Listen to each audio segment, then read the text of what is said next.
अस्सलाम वालेकुम वरहमतुल्लाह।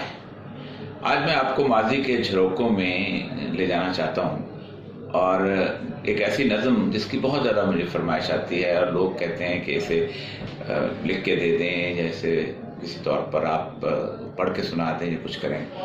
एक ज़माना जब मैं ड्रामा लिखा करता था तो मेरा एक ड्रामा गर्दबात था जो कि किताबी शक्ल में भी शाया हो चुका हुआ है, और इस ड्रामे के बैकग्राउंड में मेरी एक नज़म थी। जो नज़म उस ज़माने में और आज भी मकबूल अदाकार जो है नुमान एजाज, उसके ऊपर फिल्माई गई थी और इस नज़म को वहाब खान ने गाया था। इस नज़म की मकबूलियत का आलम यह था अल्लाह तबारक तआला के फजल करम से कि उस ज़माने में ऑडियो कैसेट्स होती थी। तो एक कोयटा का एक दुकानदार जो था उसने मुझे बताया कि मैं कोयटा होता था कि इसकी 3000 कॉपियाँ मैंने अगले दिन सुबह जो हैं वो सेल की हैं। नज़म आपके पेश खिदमत है।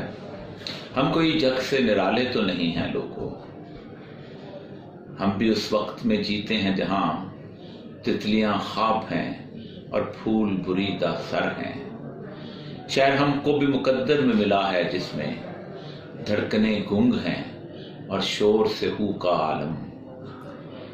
हम भी लोगों की तरह हैं कि हमें दुख छुपाना भी है, हंसना सरे बाजार भी है। हम पे भी यहदे जवानी का अजाब उतरा है। हमने भी दूर किसी शहर में बसते हुए हंसते हुए एक शख्स को चाहा है फत। इन हवाओं को सदा जाना है जैसे उस शहर से पैगाम वफा लाई हैं।